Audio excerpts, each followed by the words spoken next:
আসসালামু আলাইকুম রহমতুল্লাহি আবরকাতু।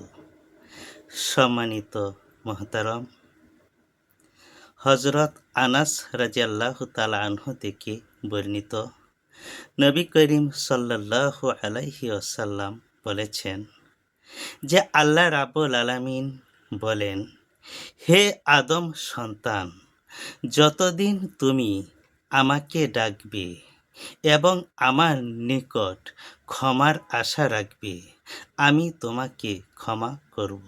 সুবহানাল্লাহ। তোমার অবস্থা যাই হোক না কেন, আমি কারো পরোয়া করি না।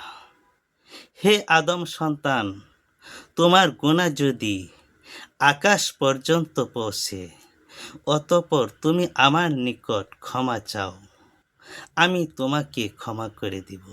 সুবহানাল্লাহ। আমি ক্ষমা করার ব্যাপারে কারো পরোয়া করি না।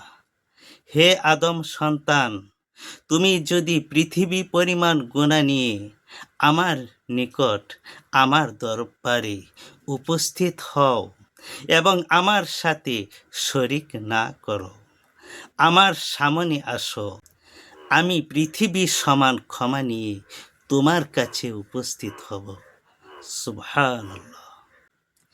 এসেছে রমজান, নিজের গুনাহের বোঝা হালকা করার চেষ্টা করুন। আপনি যত বড়ই গুনাহগার হন না কেন, আল্লাহ রাব্বুল আলামিনের কাছে আপনি তার সৃষ্টির একজন। সবাইকে ক্ষমা করে দিন আর নিজেকে আল্লাহ রাব্বুল আলামিনের কাছে উপস্থাপন করে নিজের জীবনের গুনাহগুলোর জন্য অনুতপ্ত হন। অতীতের সকল গুনাহ মাফ করে আল্লাহ রাব্বুল আলামিন যেন সামনের দিনে গুনাহমুক্ত হওয়ার, গুনাহমুক্ত থাকার তৌফিক দান করেন। আমিন।